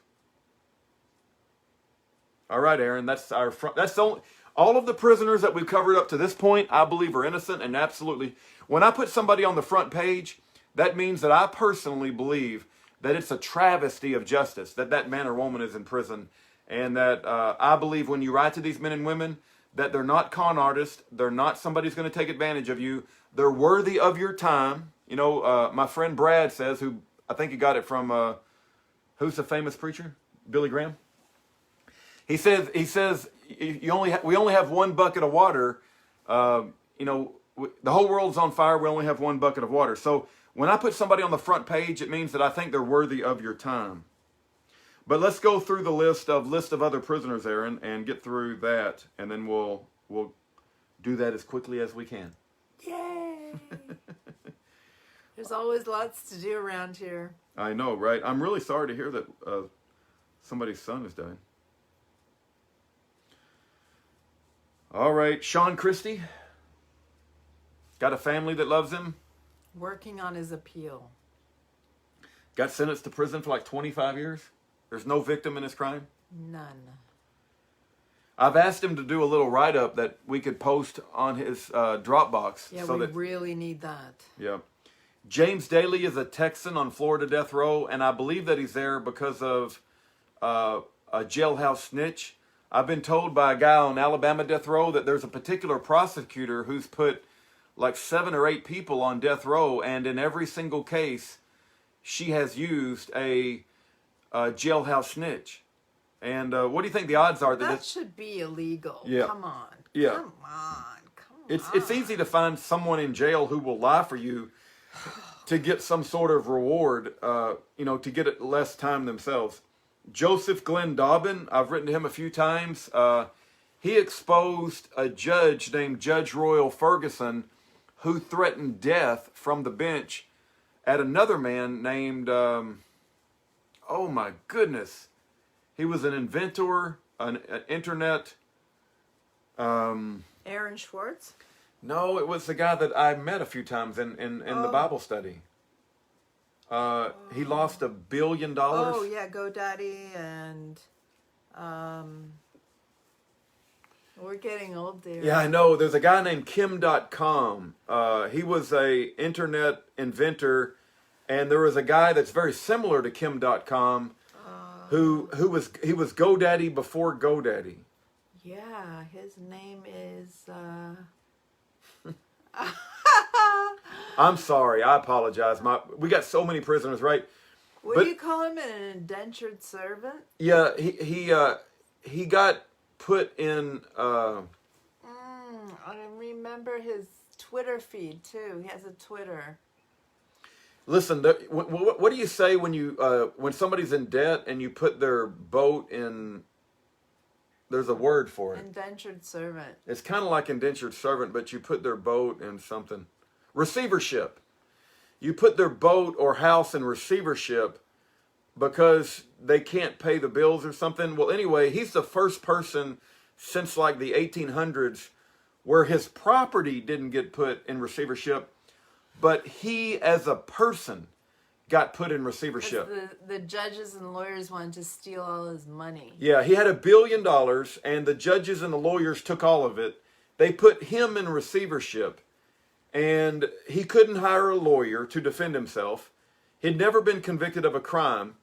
All of his assets was given to another human being appointed by the court, and he was GoDaddy before GoDaddy. Fred? No. It's a name like Fred. If he's watching this, he's going to be very disappointed. Greg, no. Fred, Greg. Please call when you can. Yeah, I know. Okay, so Joseph Glenn Dobbin exposed this judge who did all of this other stuff to this inventor that had $1 billion in Dallas. And Joseph Glenn Dobbin got sent to prison, and he sits in prison today in Texas. Jeff,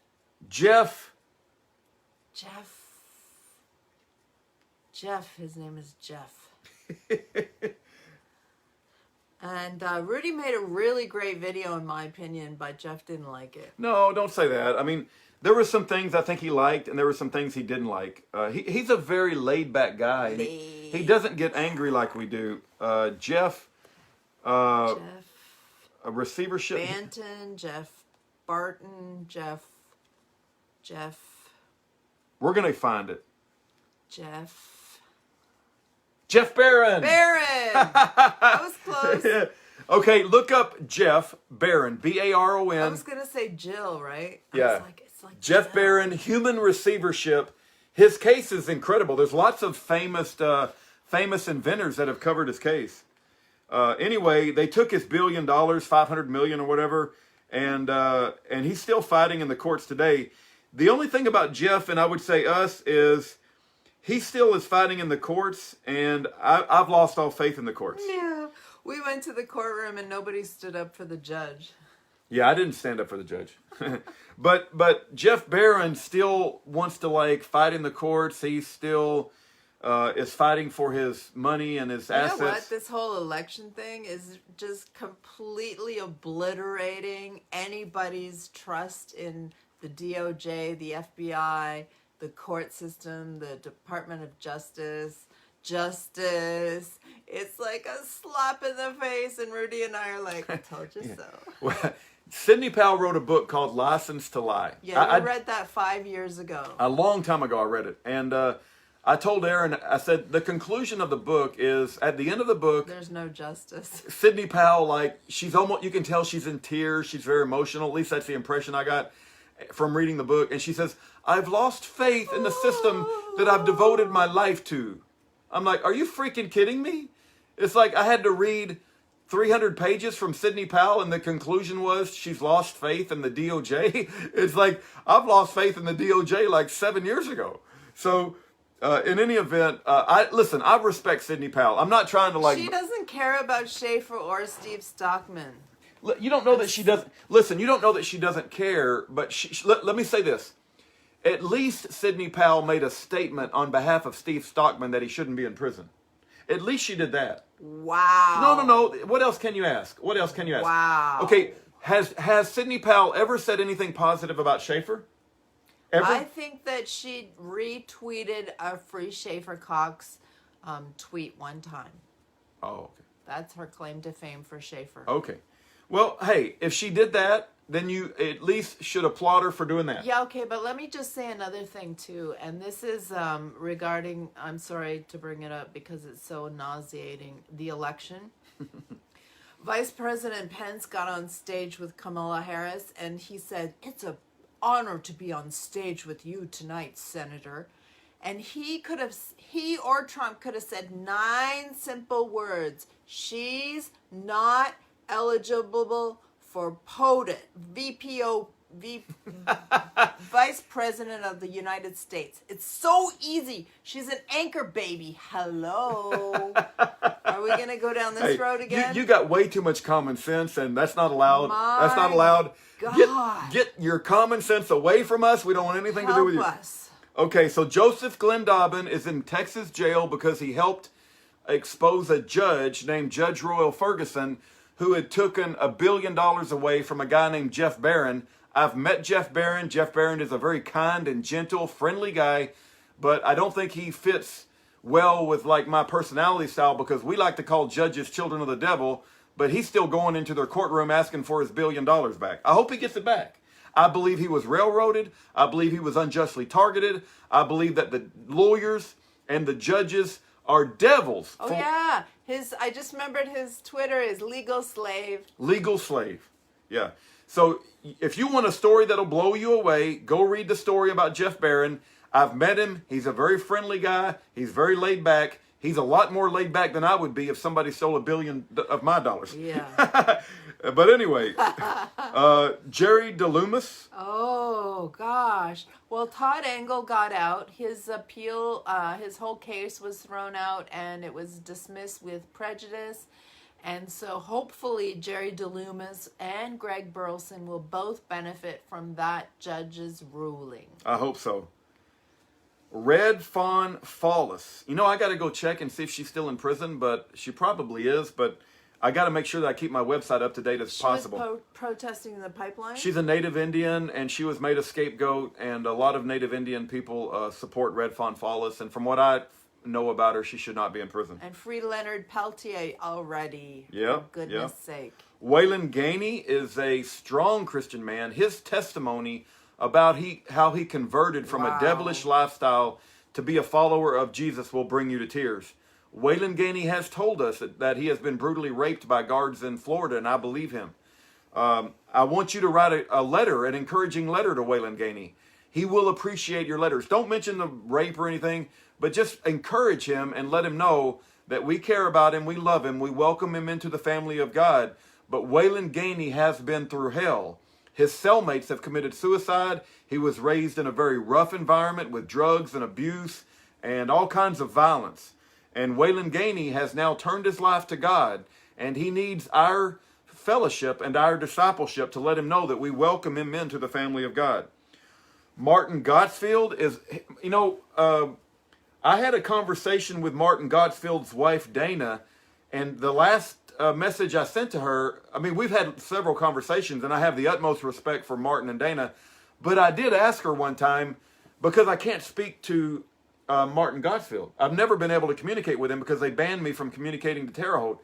And one of the requirements of being on the front page of our website is that I've got to be able to, I've got to be able to talk to you. Now, you might say, well, you can't talk to Schaefer and he's on there. Well, I did talk I used to talk to Schaefer, but I've never been able to talk to Martin Godsfield. But I would be willing to put Martin Godsfield on the front page based on what I know about his story, because I believe he is so innocent and I believe he is so righteous, and he was trying to help that lady, that little girl. You know what? You could send the package. We send a package to every potential prisoner that we advocate for to them, but you could send it to his wife. But if it has anything to do with our ministry, the warden's gonna, No, not to him, to his wife. Okay, that's a possibility, but think about this. Do you know that in Kurt Johnson's case, which is the same prison and the same warden, that they banned Kurt Johnson from speaking to his wife? And mother. And how would I feel if I asked Dana, please send Martin this information from me, and then they banned Dana? Yeah. I would feel terrible. Yeah. Dana would never forgive me, right? No. So listen, I've never been able to speak to Martin Godsfield, but you know a man by his fruit. And I strongly believe that Martin Godsfield is righteous and innocent, should not be in prison. They stuck him as a cellmate with Schaefer Cox. He was trying to help a girl who had been kidnapped by the CPS. They were killing her in the hospital, and he was trying to save her life. He's got a website called freemartyg.com. He has the same sort of computer intellect as a man by the name of Aaron Schwartz. If you know the story of Aaron Schwartz, they refer to him as the internet's own boy. The DOJ railroaded him into suicide. Many people believe that he didn't even commit suicide. And Marty Godsfield is in that same ballpark. He had the same kind of computer intellect where he knew about how to get inside computers and make them operate the way he wanted to. And they put him in jail because he was such a threat, and he was a righteous threat. Yep. So pray for Martin Godsfield. He's got a website called freemartyg.com. I mentioned Aaron Schwartz, AARONSCHWARTZ, and I can't mention Aaron Schwartz without mentioning A Gray State by David Crowley. And they claim that David Crowley lost his mind, killed his wife and his baby girl, and wrote in her blood Allah Akbar, and then committed suicide. No way. He was making a great feature film. I don't believe that for a second. So you need to go look up David Crowley, A Gray State, and learn about that, and ask yourself, would David Crowley have killed his wife and his little girl and wrote Allah Akbar on the wall? No. They killed that man and made it look like that happened. Martin Godsfield is an innocent man. FreeMartyG.com. John...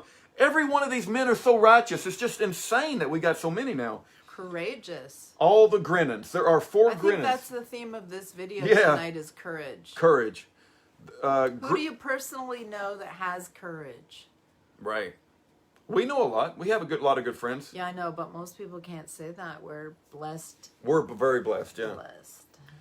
There's 4 Grinnons who are currently in prison. Oh, the Grinnons. Hey, what's the name of the movie that we want everybody to watch? That's only it's only hosted in Iceland, because every other country on the planet has banned the movie. Come on. Oh, the Grinnons. Is it on here? Miracle. Oz. I wanted to say Water Oz, but no. Oh. Let me try to look up. Omega. It's like we're getting old, ain't we? What are we gonna do when we can't remember nothing? We can't remember anything. We're gonna have to. If you guys in the comment section know what the name of the the Grennan movie is that's been banned in every country in the whole world. It's a good video. Grennan movie documentary, or Grennan documentary about MMS. I used to have it on my Safari up here. You know, I got to put it on the website. That's what I got. I'll put a link to it. Didn't you already? I don't think so. Well, in the meantime, let me tell you about my favorite new channel on YouTube. Her name is What's Her Face. I don't even know her name. No, wait. They're not going to know that's really her name. Well, Her that's real name her is... YouTube channel is What's Her Face. And she is on fire, and edits. She's like the female version of Paul Joseph Watson, in my opinion. She's adorable, and she's Canadian from Ontario, Canada, and she's so knowledgeable and does so much research, and she edits her videos perfectly and succinctly, and they're all under 10 minutes, covering the most amazing news stories of today. And You know what impressed what's me? her face? I've only seen her a few videos, and you are right. She's very, very good. Amazing. But one of the things that impressed me is she says, I don't get paid a penny for making these No, videos. she doesn't. I was like, really? Yeah. You're making all this good stuff and you ain't getting paid nothing? Look at the great Canadian women. You got her, what's her face? You got, well, I grew up in Canada, but I was born in the USA. For those nosy Parkers out there who want to know about my accent. You got Amazing Polly. She's amazing. She does a lot on Twitter. She got kicked off of YouTube, I think. You had Sheila Zielinski. And, the Truther Girls, Sheila, Sonia, Truther Girls. She's one of the original truthers on YouTube as well. You got a lot of amazing Canadian women. There's 5 right there. what is it about you Canadian women that praise God that I was blessed? What she said, what's her face said yesterday, that Canadians are so polite that if you stab them in the neck, they'll apologize to you for bleeding on your shirt. And you know what that reminded me of? And then we got into a discussion about I got to bring the guy's name. Do you know there was a guy in Canada, a Chinese immigrant, the cannibal. He beheaded a Canadian boy on a bus, cut off his head in broad daylight. All the other passengers on the bus ran off the bus. He ate an eyeball after he cut off the head. He was a Chinese immigrant, was not a Canadian citizen. They convicted him, put him in an insane asylum. They said he was fully rehabilitated. They let him out of the insane asylum, and he's not even on parole anymore. He doesn't even have to check in, and he cut this man's head off and ate his eyeball, and now he's and they made him a Canadian citizen. Canadians are not all there. I'm sorry. Just look up Canadian bus beheading, and you'll find his name and you'll find his story. But he's completely free now. Doesn't even check in with parole. The other woman I wanted to bring up is Chrisanne Hall. She's another one. She's Canadian? No, but she's my hero. Yeah. Did I say Canadian? I just said woman. Oh, but you did mention 5 Canadian women. Yeah. Oh, okay. There's lots of great Canadian women, and those are some. And Chrisanne Hall is one of my heroes. Who's that? Oh, I found the name of the movie for the movie that has been banned in every country but Iceland. Is it? Stop World Control, and you have to pick the English version, so I think it's /EN. Oh. But if you go to stopworldcontrol.com, just pick English and it'll take you there. And then if you watch this documentary, they don't want you to watch this. Matter of fact, they're so afraid of this documentary, they put 4 of the Grennans in prison now. And we've been writing them the letters, but they've never written back. I don't know if they stopped our letters.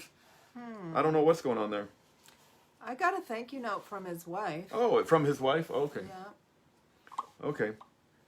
Oh, by the way, before they threw, is it David Grennan? What's the man's, the father's name? David is the father. Literally just hours before they kidnapped him in Colombia? Yep. Just hours before they kidnapped David Grennan in Colombia and threw him in prison, he talked to you on the phone for like half an hour. Yeah, and he said that the Colombian prison is better than the American ones. And now 3 of his sons and him are in prison. For trying to help people. His movie is stopworldcontrol.com, and because it's full of testimonies of people he's helped.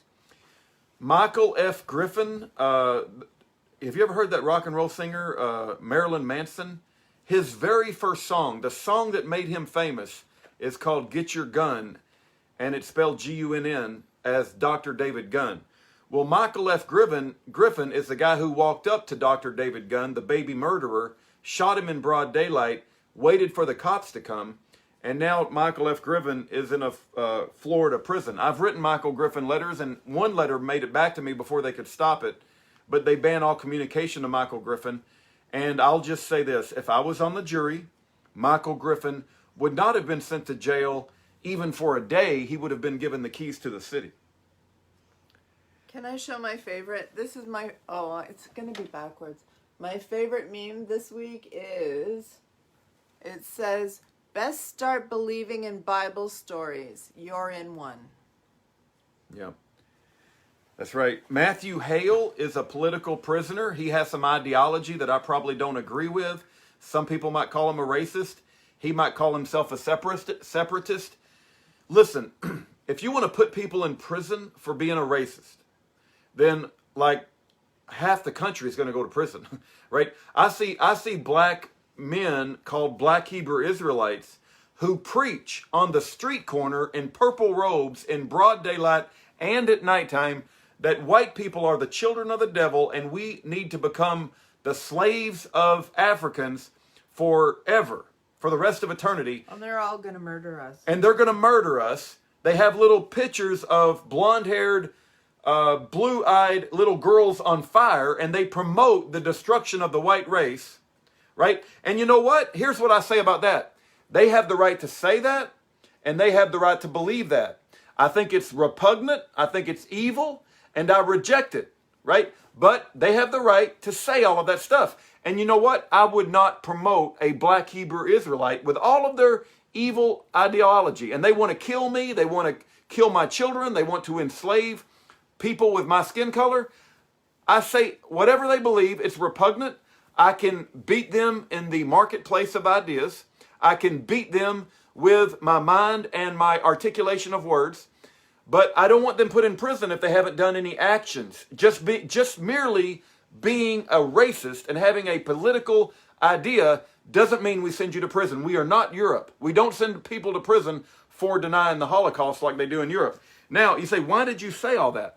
Well, Matt Hale, regardless of what you disagree or agree with, Matt Hale shouldn't be in prison, right? He's a political prisoner. Dennis Morgan Hicks is on Alabama death row. He's absolutely innocent. There's no evidence against him that suggests he committed the heinous crime.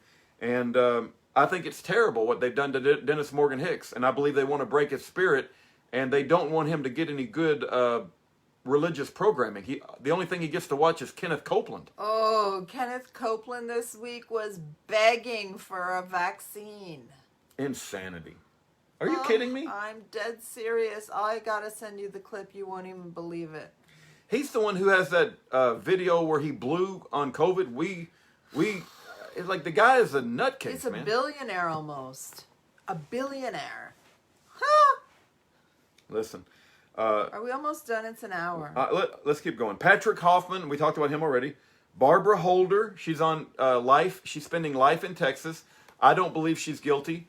I don't believe she should be held accountable for the murder of another man when she wasn't. She just certainly didn't do the murder, and there's no evidence that she knew what the other man was going to do. The story is, and I'll tell it real quick, Aaron. She was on the outs with her husband. They weren't getting along. Okay, so she went to some kind of therapy group, and she told people in the therapy group, I don't get along with my husband. He mistreats me. Another nutcase in the therapy group went and killed her husband. And there's different cigarettes in the ashtray. Right. So just because another nutcase went and killed, it would be like, look, I love my wife. We get along great. I'm very blessed. But if Aaron and I didn't get along and she went and told somebody Rudy mistreats me and somebody else came and killed me, you don't put Aaron in prison. That's what happened to Barbara Holder. Barbara Holder's been in prison for decades. She's got a friend called Kayleen Canfield that advocates for her. She's got a website called barbaraholder.us. And I got a chance to visit with Barbara. It was a very nice visit. We love Barbara Holder, and we think she should be pardoned by the governor, but our governor is a wheelchair devil. Daniel, we're a wheelchair devil. Wheelchair devil. They're going to have to make handicap access into hell. Ramp. They're going to have to make a ramp for hell for him. He won't let us see our mom. Oh my goodness! Don't get me started on that. I got to tell you, bad topic. We haven't seen our mom since March, and they say, "Well, didn't the governor say it was okay?" Well, the director of the nursing home said, well, if the COVID infection rate is only below a certain level, then that would apply. But our COVID infection rate is higher than that rate, so you don't get to see your mom. And then he came, and the director said, well, you can visit your mom if you provide proof of a negative COVID test. There ain't no way my wife and I are going to get tested. Nope. So I laid all that at the foot of this governor. Greg Abbott is a wheelchair devil, and he will be held responsible for robbing my wife and I of precious visitation time with my mother in her elderly age. That's right. And I remember that every day, every single day. Every single day. I talk to my mom on the phone, but I'm not allowed to visit with her. Yeah, she called today. Yeah. Listen, I have to quote this Colbert Report. I love this guy. He's also a Canadian who moved to Japan. It says, if you are advocating for lockdowns, you are complicit in tearing families apart. You're complicit in inflicting untold suffering on millions of people around the world. You are complicit in casting the poorest and most vulnerable in our cities, societies, into even further grinding poverty. You are complicit in murder. That goes for you, Greg Abbott. Yeah. I can't believe people think lockdowns is a good idea. I can't believe people think mask is a good idea.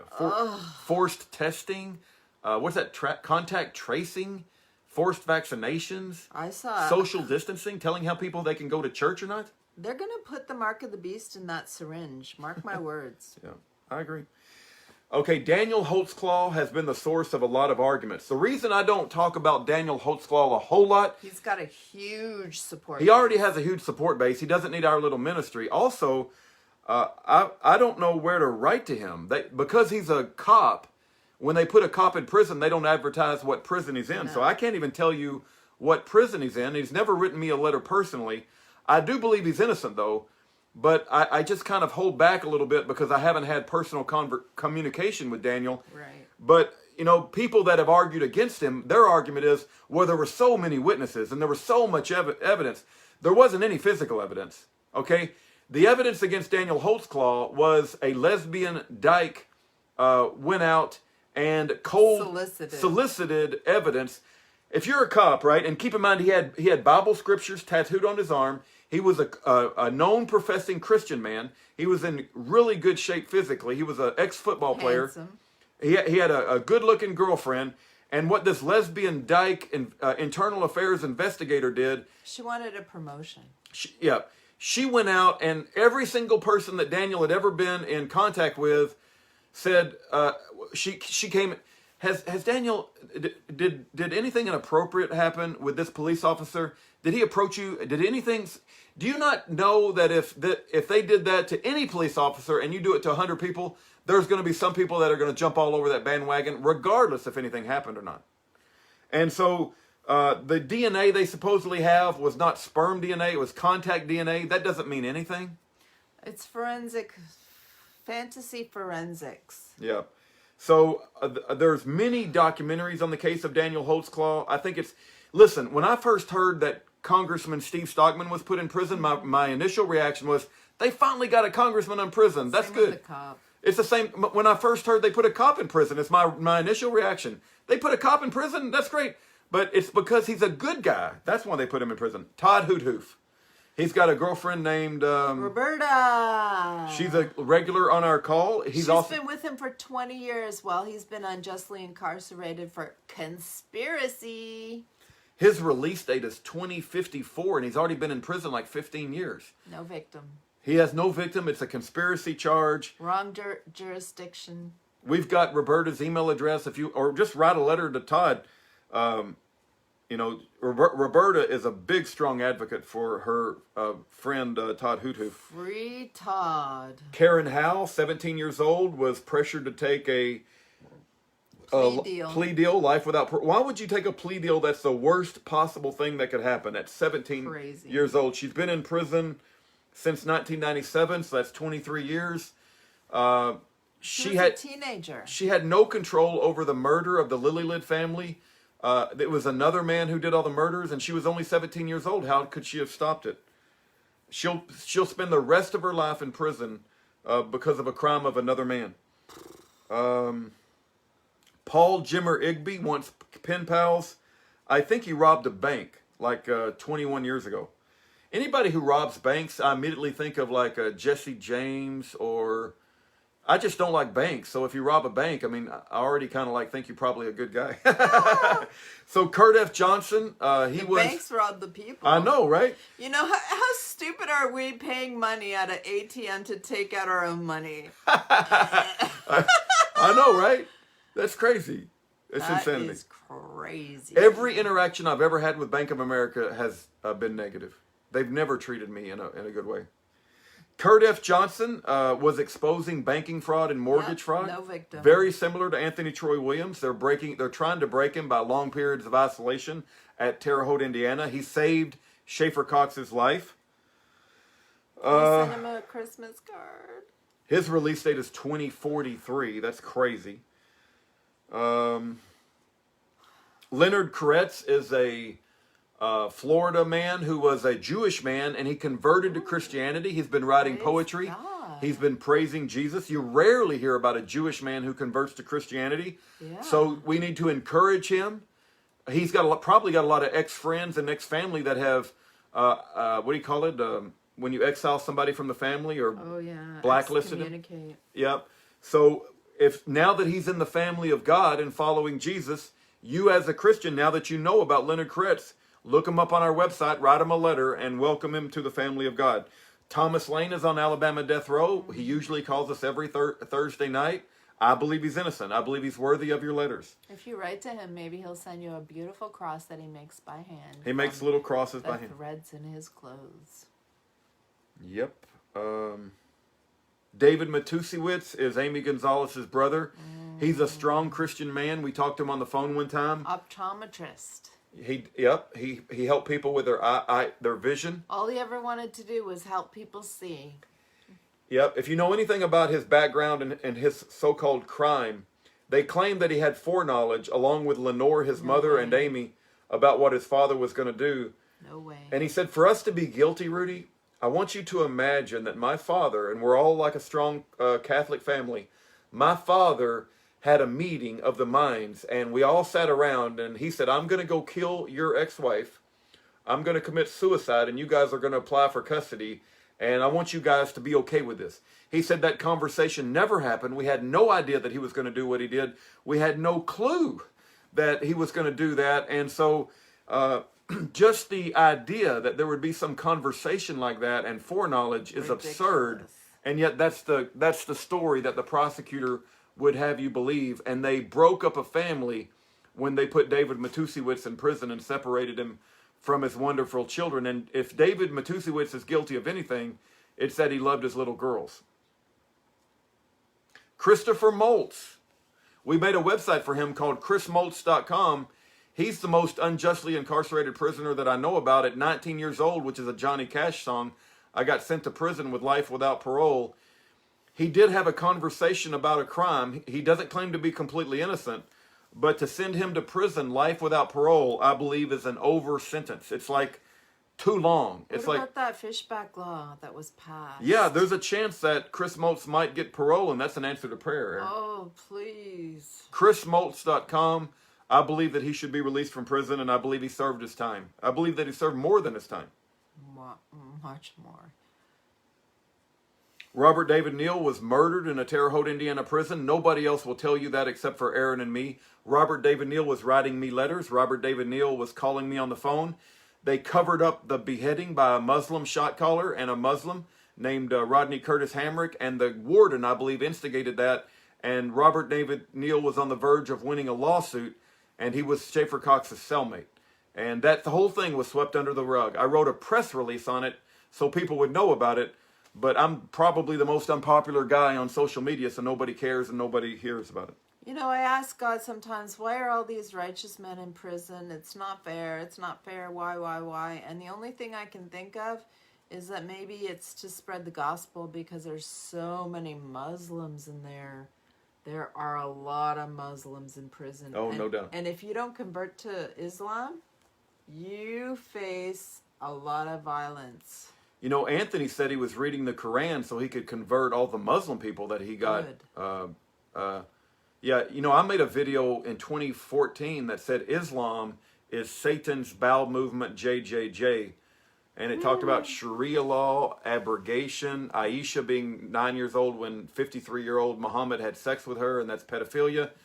Taqiyya, remember Taqiyya is tax on Christians. Dimitude, jizya, dimitude, and then abrogation, which means the earlier verses of the Quran are peaceful.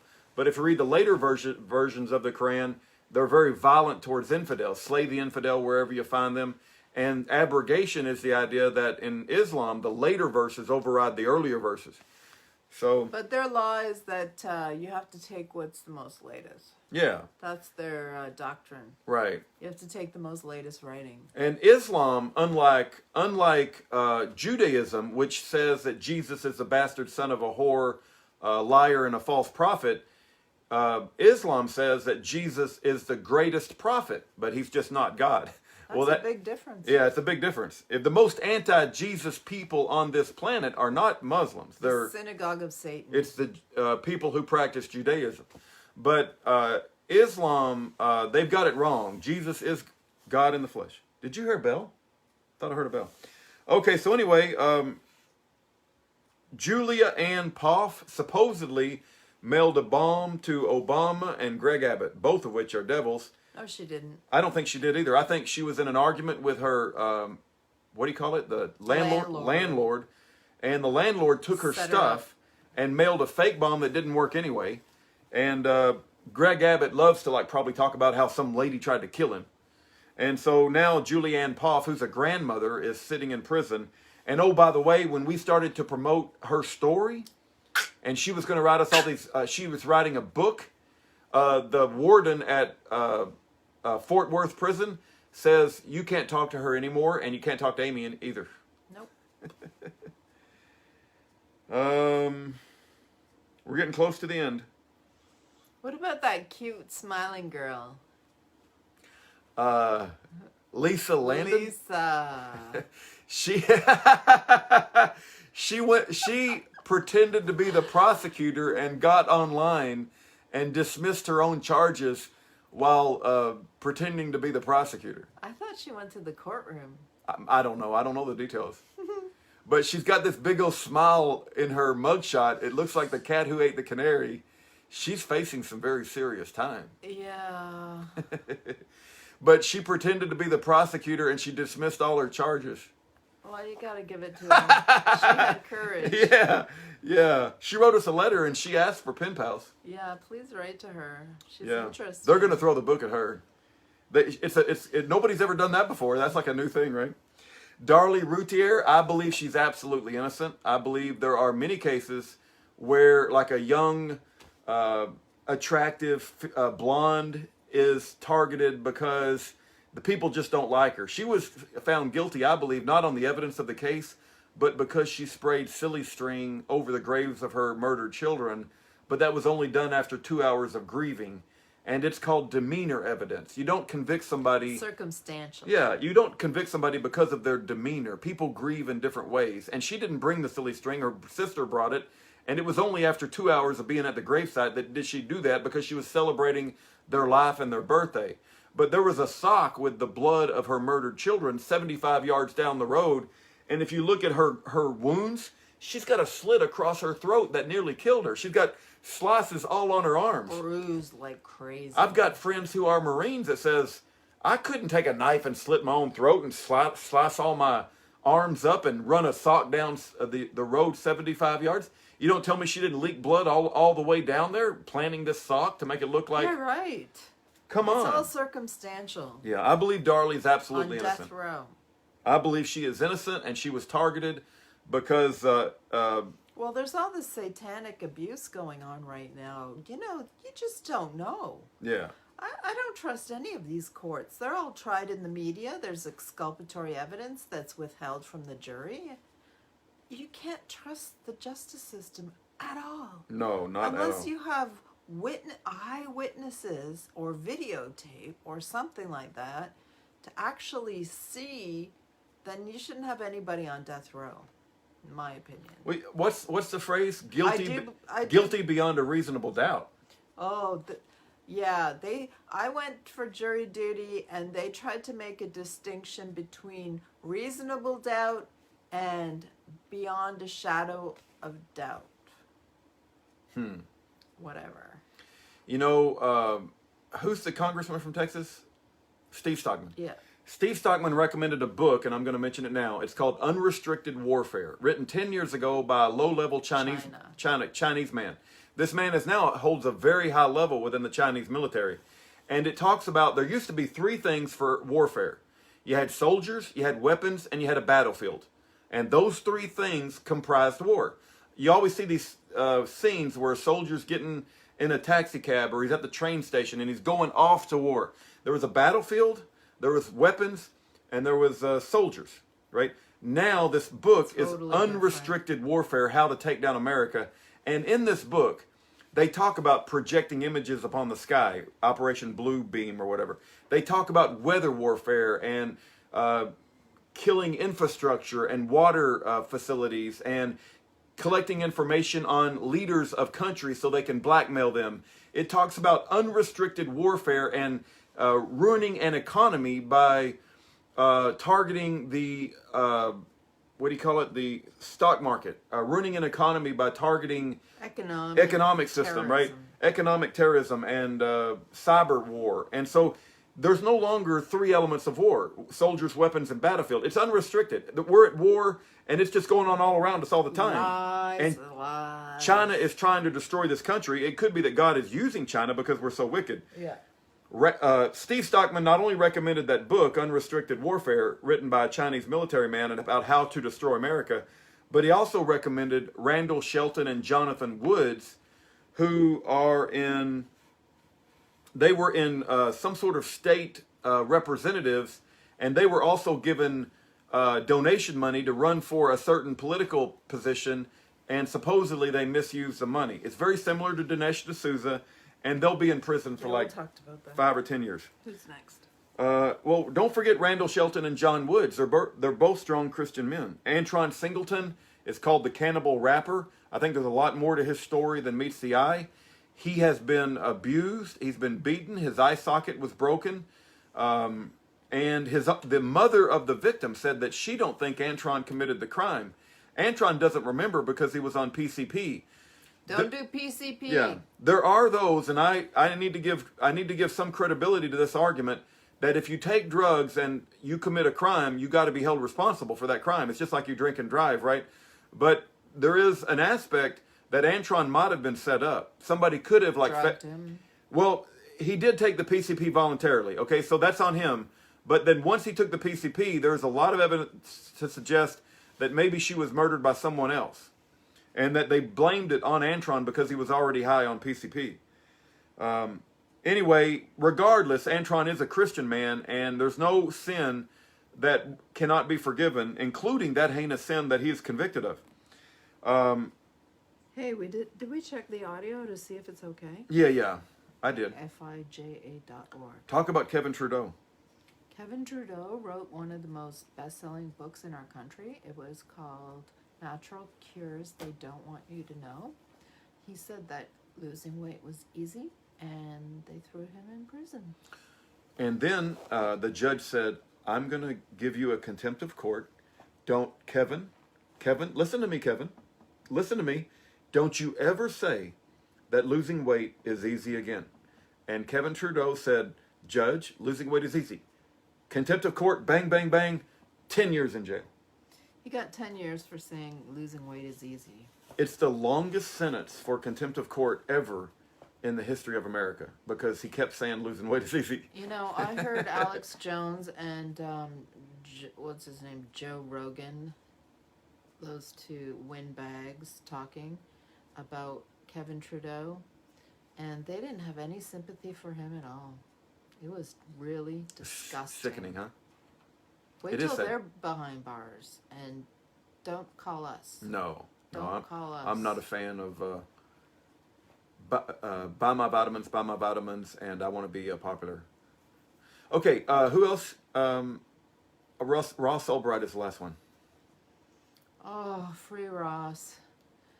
Like I said before in other videos, there's a 5-part, very short documentary series. Watch part 5 if you can't watch all 5 parts.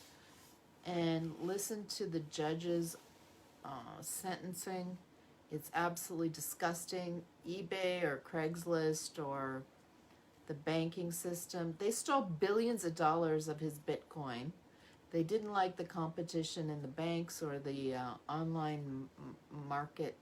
I mean, he didn't do any. There's no victim in his charges. So, and they gave him 2 life sentences. That's ridiculous. They gave Ross Ulbright 2 life sentences? They did. Oh, you know what? Hold on. I think, earlier... The movie?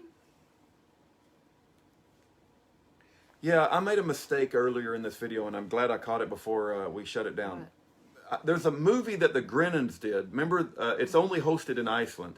And I thought it was StopWorldControl.com, but it's not. StopWorldControl.com is still a great documentary, don't get me wrong. You should watch that. Didn't ring a bell. Yeah, but there's another documentary that's only hosted in Iceland. And I can't think of the name of the documentary, but what I promise to do when this video ends, I'm going to go find the name of that documentary, and I'm going to put it under the Grennans' name. It's like Omega or something. Yeah, I'm going to put it under their name on list of other prisoners. Keep in mind, you can find prisoners' names in 2 places. The front page, which is IHateTheFBI.com, and then the menu that you can go to list of other prisoners, and you can find a ton of other prisoners. And then on the Grennan, if they're in alphabetical order, under the Grennan's name, I'll put that medical documentary that caused the Grennans to go to prison. So we have probably covered, how many would you guess, 30, 40 different men and women who are unjustly incarcerated over the holiday season, who need encouragement and your prayers. And they are some of the most courageous, best Christian men and women that Aaron and I know. And we ask you not to forget about them, because the Bible says the last shall be first and the first shall be last. And so all these people who are suffering in prison, when we get to the salad bar in heaven, we're going to step back and they're going to walk to the front of the line. Amen. That's all I have, Aaron. Well, the last line of peaceful defense between a Tyrannical government and the defendant is jury nullification. Find out what it's all about before it's too late. See you next month.